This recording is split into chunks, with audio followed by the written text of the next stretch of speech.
2025 या नववर्षात कन्या राशीसाठी काही घटना या नक्कीच घडतील. तुमच्या राशीचे स्वामी बुधदेव आहेत. 2025 हे नववर्ष मंगळदेवांचं आहे. या नववर्षात तुम्हाला वाटचाल करायची आहे आणि महत्त्वाची बाब म्हणजे कन्या राशीसाठी अनेक शुभ गोष्टी घडणार आहेत. त्यातल्या त्यात विशेष अशा 4 घटना आज मी तुम्हाला सांगणार आहे. सर्वप्रथम 29 मार्च रोजी शनिदेव राशी परिवर्तन करून तुमच्या सप्तम स्थानात प्रवेश करतील. एकीकडे भाग्य प्रबळ करतील तर दुसरीकडे परिश्रमी बनवतील.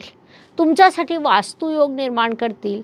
मात्र हे जरी खरं असलं तरी ते तुमच्या घरात विघटनाचं वातावरण निर्माण करू शकतात.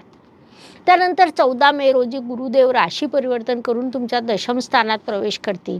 18 ऑक्टोबर रोजी कर्क राशीत म्हणजे लाभस्थानात जातील. त्यानंतर 5 डिसेंबर रोजी ते पुन्हा तुमच्या दशम स्थानात येतील. थोडक्यात या नववर्षात गुरुदेव तब्बल 3 वेळा राशी परिवर्तन करणार आहेत. त्याची अतिचार गती असेल, नंतर वक्री गती असेल आणि त्यानंतर पुन्हा अतिचार गती असेल.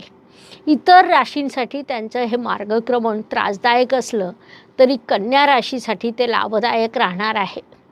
कारण सुरुवातीला ते वृषभ राशीत म्हणजे तुमच्या भाग्यस्थानात असतील. त्यानंतर ते मिथुन राशीत म्हणजे तुमच्या दशम स्थानात जातील. त्यानंतर कर्क राशीत म्हणजे लाभस्थानात जातील आणि पुन्हा वक्री होऊन मागील राशीत म्हणजे दशम स्थानात येतील.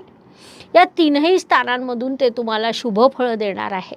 सुरुवातीला ते तुमच्या भाग्यस्थानात आहे तर भाग्य समृद्ध करतील. कर्मस्थानात असतील तर कर्म, धन, वास्तू या गोष्टींमध्ये शुभ फळं देतील आणि जेव्हा लाभस्थानात जातील तेव्हा ते लाभ देतील. सोबतच संतती सुख, संततीपासून सुख, वैवाहिक सुख, परिश्रमाच्या योग्य दिशा असे अनेक लाभ ते तुम्हाला देणार आहे. यानंतर महत्त्वाची घटना म्हणजे 18 मे रोजी राहू ग्रह राशी परिवर्तन करून तुमच्या षष्ठ स्थानात प्रवेश करेल. विशेष बाब म्हणजे तो शनिदेवांच्या कुंभ राशीत येईल. राहूला कुंभ रास मानवते, तसंच पत्रिकेतील षष्ठ स्थान मानवतं. तुमच्या राशी स्वामीचा तो मित्र ग्रह आहे, त्यामुळे तुम्हाला तो शुभ फळं द्यायला बाध्य आहे.